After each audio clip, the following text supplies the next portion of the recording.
오늘 성경은 에베소서 3장 1절부터 6절까지 말씀 보도록 하겠습니다. 이러므로 그리스도 예수의 일로 너희 이방인을 위하여 갇힌 자 된 나 바울이 말하거니와 너희를 위하여 내게 주신 하나님의 그 은혜의 경륜을 너희가 들었을 터이라. 곧 계시로 내게 비밀을 알게 하신 것은 내가 먼저 간단히 기록됨과 같으니 그것을 읽으면 내가 그리스도의 비밀을 깨달은 것을 너희가 알 수 있으리라. 이제 그의 거룩한 사도들과 선지자들에게 성령으로 나타내신 것 같이 다른 세대에서는 하나님의 아들들에게 알리지 아니하셨으니 이는 이방인들이 복음으로 말미암아 그리스도 예수 안에서 함께 상속자가 되고 함께 지체가 되고 함께 약속에 참여하는 자가 됨이라. 아멘. 오늘 에베소서 3장 1절부터 6절까지 말씀을 통해서 놀라운 하나님의 구원의 계획 또는 놀라운 하나님의 그 구원의 계획을 보라, 이런 제목으로 말씀을 드리겠습니다. 성도 여러분, 유튜브 좀 보고 계십니까?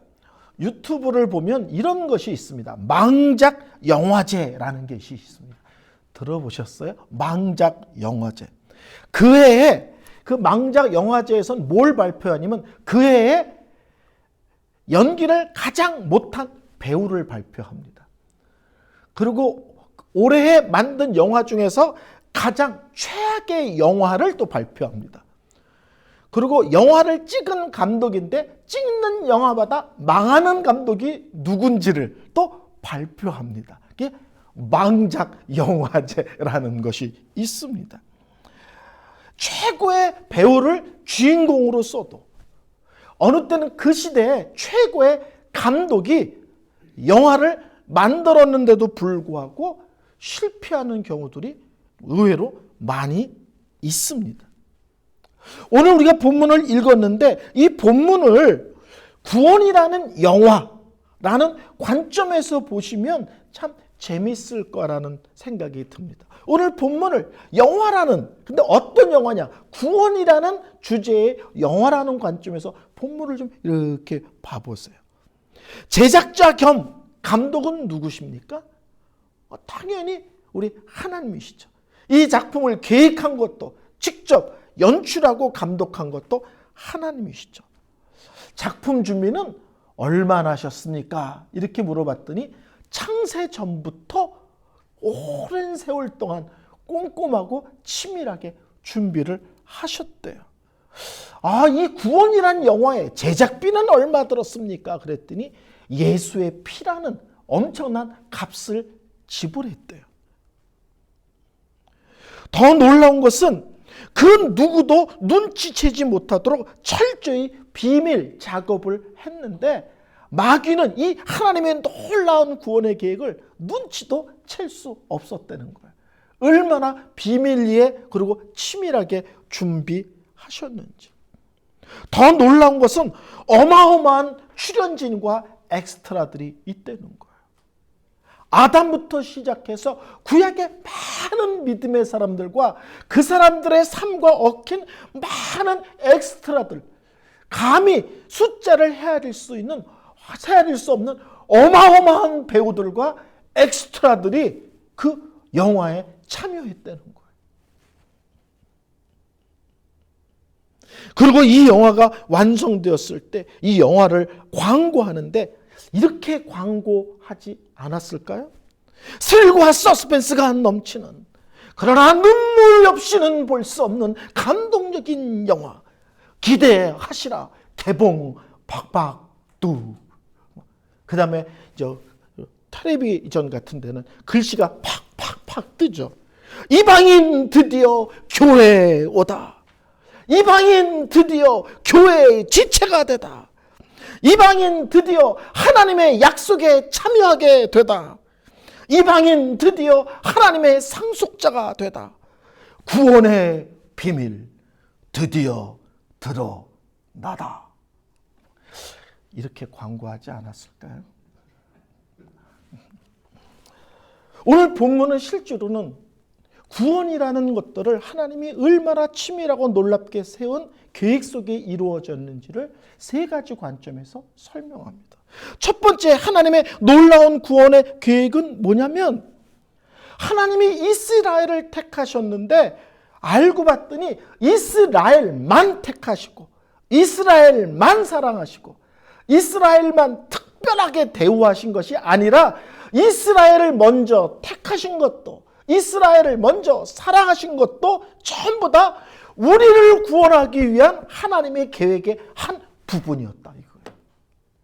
하나님은 이스라엘을 불러 이스라엘을 통해서 모든 민족과 열방, 이스라엘 사람들의 관점에서 보면 모든 이방인들을 하나님께서 이스라엘을 통해서 부르시기 위하여 이스라엘을 먼저 택하신 것이다. 먼저 사랑한 것이다. 이렇게 말씀을 하고 있습니다. 우린 이스라엘 하면 특별한 사람, 특별한 나라 그러잖아요. 근데 오늘 성경을 보면 그 사람이 특별한 게 아니야. 그 사람들을 택하신 이유가 다 우리 구원하려고 한 거야. 그럼 누가 특별한 거예요? 우리가 특별한 거죠. 우리는 이스라엘, 하나님이 택하신 민족, 아이고 부러워 이렇게 생각하는데 성경은 그들을 택하고 구원한 이유가 그들을 통해 우리를 부르시기 위한 하나님의 계획의 한 부분이었다. 이게 하나님의 놀라운 계획의 첫 번째라는 거예요. 오늘 3절, 4절, 5절 제가 다시 읽습니다. 곧 계시로 내게 비밀을 알게 하신 것은 내가 먼저 간단히 기록함과 같으니 그것을 읽으면 내가 그리스도의 비밀을 깨달은 것을 너희가 알 수 있으리라. 이제 그의 거룩한 사도들과 성지자들에게 성령으로 나타내신 것 같이 다른 세대에는 사람의 아들들에게 알리지 아니하셨으니. 하나님께서 바울에게 계시를 주셔서 하나님의 놀라운 계획을 두 가지로 얘기하죠. 하나는 알게 하셨다. 그 다음에는 깨닫게 하셨다. 이게 같은 말이죠. 그전에는 이게 감춰진 비밀인데 이제 사도들과 선지자들을 통해서 열어서 보여주어서 그 하나님의 비밀이 무엇인지를 드디어 알게 하셨다는 거예요. 여기서 비밀은 과거에는 숨겨져 있지만 이제 성령님을 통하여 사도들과 선지자를 통해서 알려진 것, 드러나진 것이라는 거예요. 이 비밀이란 말을 에베소에서 두 개의 차원에서 씁니다. 1장 9절부터 10절에도 비밀이라는 말이 나옵니다. 이 비밀을 넓은 의미로 쓸 때는 어떤 의미로 쓰냐면 아담과 하와가 죄를 지었을 때 그 죄의 결과는 모든 피조물이 죄의 영향을 받은 거예요. 그래서 이 비밀이란 말을 1장에서 에베소서 1장 9절 10절에 썼을 때는 어떤 의미냐면 예수께서 이 땅에 오셔서 구원의 사역을 통하여 하나님이 만드신 세상을 아담과 하와가 죄를 져서 엉망진창이 되었지만 다시 회복시킬 날이 있을 것이다. 그리고 이 세상이 온전하게 예수 그리스도의 통치를 받는 날이 올 것이다. 모든 죄의 영향을 받은 이 세상이 그리스도 예수를 통해 회복될 것. 그리고 그의 통치 아래 온전히 머물게 될 것을 그리스도의 비밀이라고 설명합니다. 근데 오늘 우리가 읽은 3장 3절 4절에서 말하는 비밀은 좁은 의미에서의 비밀입니다. 그게 뭐냐면 하나님의 구원의 계획은 이스라엘만이 아니라 이방 민족, 모든 민족과 열방을 향한 것이 하나님의 구원의 계획의 비밀이었다.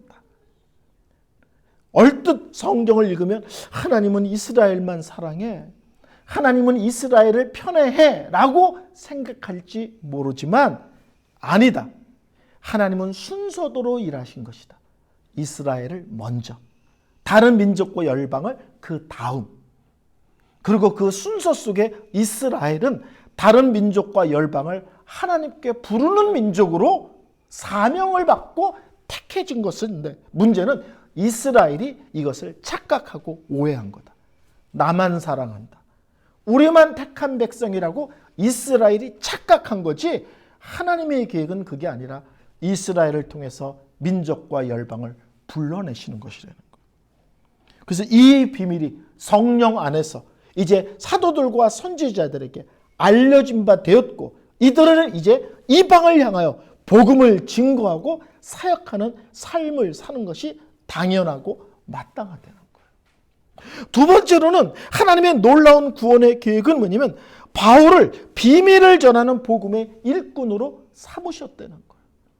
이 복음이 이스라엘 사람만이 아니라 모든 이방인을 향한 하나님의 구원의 계획이라는 사실을 이제 바울이 앞장서서 그것을 외치는 자가 되게 하셨다는 거예요.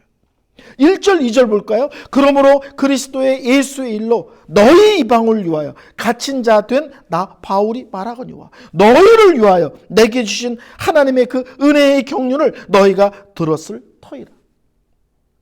여러분 이런 생각 해보셨어요? 바울 참 대단해. 근데 오늘 본문은요, 바울이 대단하냐 우리가 대단하냐 이렇게 물으면 우리가 대단한 거예요. 무슨 말인지 아시죠? 바울과 같은 특별한 사람들을 훈련시키고 연단시켜서 하나님이 뽑아내요. 복음의 일꾼으로 삼으셨는데 누구를 위해서? 오늘 본문에 바울은 2번이나 너희들을 향하여. 우리 같은 사람을 구원하기 위해서 하나님이 바울을 뽑아내셨고 뽑기 전에 많은 훈련과 준비를 하게 하셨다. 이게 다 누구를 위한 거냐? 우리를 구원하시려고. 그래서 오늘 바울은 2번이나 자기의 모든 것이 이방 민족을 구원하기 위한 하나님의 계획의 한 부분이었다. 내가 감옥에 갇힌 것도 이방을 위한 하나님의 구원의 한 부분이고 자기를 은혜의 경륜을 너희가 들었어. 그래서 은혜의 경륜이라는 것은 은혜의 직분, 은혜의 사명 이런 뜻이거든요. 바울은 이것을 이방인에게 복음을 전하는 자기의 사명을 이렇게 표현하죠. 나는 이방인의 사도다. 이게 간단한 말이 아닙니다. 이스라엘 사람들은 이방인을 개라고 불렀잖아요. 개라고 부르는데 바울은 뭐라고 말하냐면 나는 개라고 여기는 이방인에게 복음을 전하도록 특별하게 세움을 받은 하나님의 사도다. 이게 간단한, 그 시대로 보면 간단한 고백이 아니에요. 이방인의 사도라는 게 나는 아프리카에 가서 선교사입니다. 이런 의미가 아니라 유대인에게는 상종할 수도 없는 그런 대상을 향하여 사역하도록 나는 특별하게 부르심을 받은 자라는 엄청난 고백입니다. 여러분 하나님의 구원 계획을 쭉 한번 돌아보세요. 첫째는 나를 구원하기 위해서 창세 전에 하나님이 구원의 계획을 짜셨잖아요. 둘째, 예수님께서 이 땅에 오셔서 구원을 이루셨잖아요. 근데 그 이루신 그 복음이 나에게 도착하기 위하여 얼마나 많은 사람을 동원했는지 모르겠어요. 12사도, 사도 바울, 그 이후에 그들이 순교를 해가면서 복음을 전하고 그 복음을 받은 사람들이 마치 릴레이 이어달리기 할 때 바톤 터치하듯이 이 사람이 저사 다음 세대에게 복음을 전하면 그 사람이 그것을 받아서 어떤 사람은 바다를 건너고 어떤 사람은 정글을 가고 그렇죠. 그래서 이 바톤을 터치하면서 이 복음이 계속 이어지고 이어져서 쉽게 말하면 바울과 사도들 수없이 많은 선교사들 그런 수없이 많은 목회자들을 훈련시켜서 그 정도뿐만 아니라 내 믿음을 훈련하고 온전히 세우기 위해서 내 주에 또 많은 성도들을 포진시켜. 어느 땐 사랑하고 어느 땐 섬기고 어느 땐 갈등하고 그러면서 뭐예요? 내 믿음이 단단해지도록 만들어.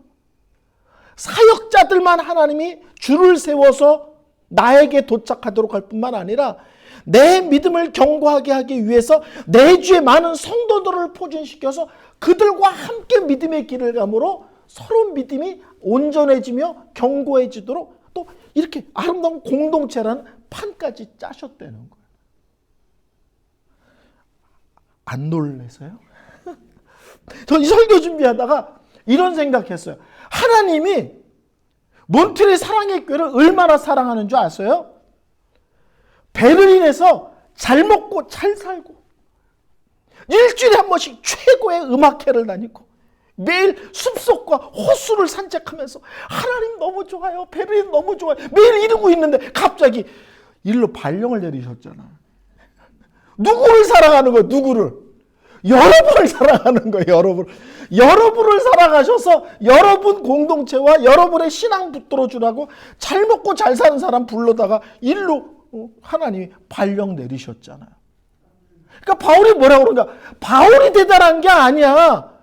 나를 부르시고 세우시고 훈련시키고 연단하고 뽑아내고 하다못해 내가 감옥 들어간 것도 다 너희들 구원하려고 하나님이 다 이거를 너희들 구원하기 위해서 판을 만드는 과정에 우리를 다 동원한 일꾼들이야.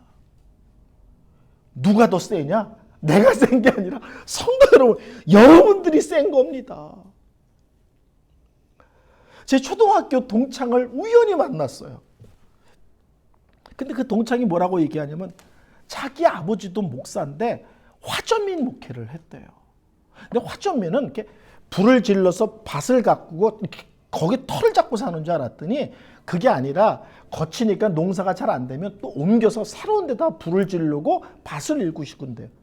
근데 아버지가 어떤 그 환점인 한 그룹에 들어가서 목회를 시작했는데 그들이 옮겨 다닐 때 다 따라다니셨대요. 근데 그 화점인 목회를 시작할 때 20명이었는데 은퇴할 때도 20명이었대요. 그러니까 돌아가신 분도 있지만 또 태어난 사람도 있고 뭐 이러니까. 그러니까 평생을 사역했는데 평생 20명에 시작해서 20명으로 끝났다는 거예요. 그리고 방학 때면 되면 자기 형제들을 다 불러서 그 연세 많으신 어른 화전민들 농사 도우라고. 그래서 자기네들이 입이 이만큼 나왔다는 거예요. 근데 자기가 목사가 되고 나서 보니까 하나님이 자기를 화전민 상대로 부르셨다는 이유로 그들의 삶의 터전을 쫓아다니면서 그 20명을 위해서 자기 인생을 드리고 바친 게 간단한 싸움이 아니라는 거예요.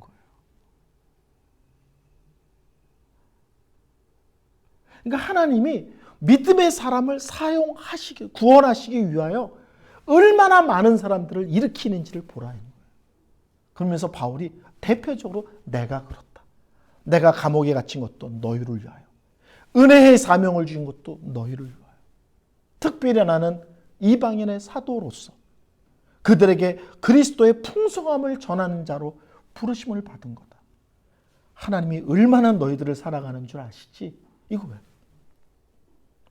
그래서 13절에 이런 표현합니다. 나의 여러 환난에 대하여 낙심하지 말라. 이는 너희의 영광이니라. 내가 많은 고난을 받는데 이 받는 고난의 이유가 뭐냐? 다 여러분을 위해서 고생하고 헌신하는 과정에서 받는 거다. 그러니까 이게 다 당신들에게 영광스러운 거다. 우리가 무엇이가 한데 바울을 불러서 그 많은 아픔과 고난을 겪으며 이 복음을 증거하게 하는 것. 너희들을 향한 하나님의 구원의 역사, 구원의 사랑이기 때문에 그런 거라는 거예요.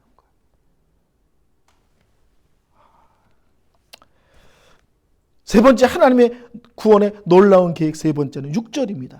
이는 이방인들이 복음으로 말미암아. 그래서 이방인 그러면 자꾸 멀리 생각하는데 유대인들에 대해서는 우리가 다 이방인이에요.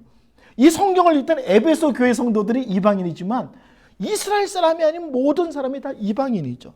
이는 이방인들이 복음으로 말미암아 그리스도 예수 안에서 복음으로 십자가 부활의 놀라운 사건을 통해서 예수 안에서 함께 상속자가 되고 함께 지체가 되고 함께 약속에 참여하는 자가 됩니다.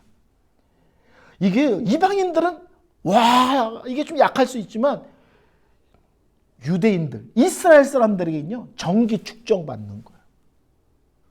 뭐라고요? 하나님 나라를 상속하는데 저 이방 사람들하고 우리가 함께 하나님 나라를 상속받는다고요? 뭐라고요? 하나님의 약속에 저 사람들이 포함된다고요? 그리스도의 몸에 우리만 지체가 아니라 저 이방인들도 함께 그리스도의 몸에 지체라고요? 이스라엘 사람이 아닌 사람들은 이게 충격이 이렇게 세지 않을 수 있지만 이스라엘 사람 쪽에서 보면 침 뱉고 먼지 털고 상종도 하지 않는 그들이 자기네가 가장 복되다고 누렸던 그 모든 것에 그 이방인들이 다 해당이 된다. 복음을 통해서 예수 그리스도 안에서 이게 얼마나 충격적일까요? 그래서 함께 상속자가 되고, 핵심이 함께예요. 함께. 하나님 나라의 기업을 우리가 상속받는다. 함께 지체가 되고 함께 예수 그리스도의 몸으로서 지체의 한 부분으로 한 공동체를 이루는 거죠. 함께 약속에 참여한 자가 된다.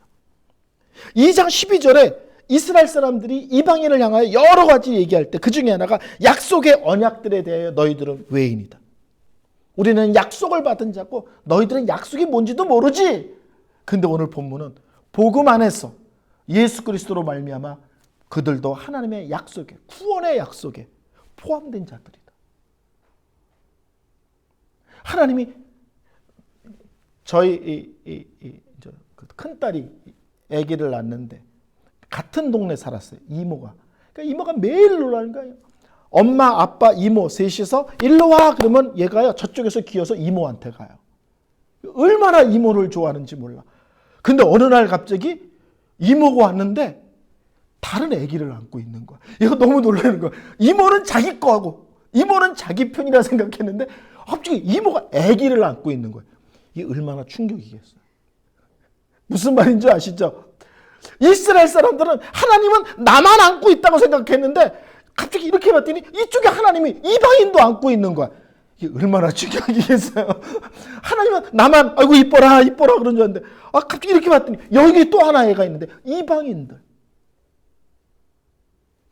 하나님은 함께 후사가 되고 함께 하나님의 지체가 되고 함께 하나님의 구원의 약속에 참여하는 자가 되는. 그래서 하나님은 이스라엘과 이방인들이 차별이 없다. 예수 그리스도 안에서 그들은 다 하나님의 백성이고 하나님의 자녀일 뿐이다. 너희들이 금을 걷는 거지 하나님은 금 긋지 않는다는 거예요. 그러니까 교회의 신비로움은 그렇게 허다한 다양한 사람들이 모여 하나의 공동체를 이루고 함께 믿음의 길을 가는 거죠. 이게 이제 교회의 신비로움이거든요. 그래서 우리가 함께를 항상 기억해야 되고요. 함께를 가볍게 생각하면 안 됩니다. 옆에 있는 성도가요. 함께 천국까지 같이 걸어갈 사람이에요. 내가 좀 마음에 안 드는 사람이 있죠. 근데 그 사람이 함께 천국 같이 갈 사람이에요. 그래서 우리가 주기도문에 하늘에 계신 우리 아버지, 이게 엄청난 고백이에요. 하나님은 나만 사랑하고 내 기도만 듣고 나만 특별하게 하는 것이 아니라 함께 믿음의 길을 가는 모든 사람들이 우리라는 울타리 안에서 함께 하나님을 바라보고 함께 하나님을 부르고 함께 하나님께 나아가고 그리고 함께 영원한 천국에 가서 함께 영원히 사는 거예요. 그리스도 안에서 차별이 없습니다. 설교를 결론 내리겠습니다. 하나님의 놀라운 구원의 계획은 이스라엘을 먼저 불러서 이스라엘을 통해 모든 민족과 열방을 하나님 앞으로 부르는 게 하나님의 놀라운 구원의 계획의 첫 번째입니다. 오늘 본문에 드러난. 두 번째는 하나님께서는 이 일을 위하여 허다한 사역자를 일으키시고 나의 구원을 위하여 허다한 사역자를 불러 사역해 하신다는 거예요. 사역자들뿐만 아니라 내주의 성도들까지 불러서 함께 부대끼면서 사랑하면서 어느 땐 삐꼈다가 어느 때는 화해했다가 어느 때는 보기 싫다고 그랬다가 어느 때는 너 없이 못 산다고 그랬다가 어느 때는 저 사람 때문에 딴 교회 가겠다고 그랬다가 어느 날 딴 교회 가면 절대 안 된다고 그랬다가 매일 이랬다 저랬다 하면서 서로 뭐예요? 다듬어지게 하시는 거예요. 그러니까 사역자들뿐만 아니라 실제로는 많은 성도들이 함께 믿음의 길을 가는 것도 내 믿음을 온전케 하기 위한 하나님의 그림입니다. 하나님 우리를 더 사랑하시나요? 부득길 사람이 적어져가지고 교회가 부득길 사람도 많을 텐데 우리가 이런 것을 통해서 나를 향한 하나님의 열심이 얼마나 대단한 건가, 나를 향한 하나님의 구원의 그 열심과 치밀함과 꼼꼼함이 얼마나 대단한 건가. 내가 무엇이 간데 이렇게 많은 것들을 동원하여 이 복음이 나에게 오게 하고 여전히 그 복음 안에서 살게 하시는가. 하나님의 구원이라는 것이 결코 간단하지 않습니다. 이번 한 주도 그런 기쁨, 감격 속에서 나의 믿음의 길을 올곧게 걸어가는 한 주가 되시기를 바랍니다. 아멘. 우리 다 같이 찬송가들이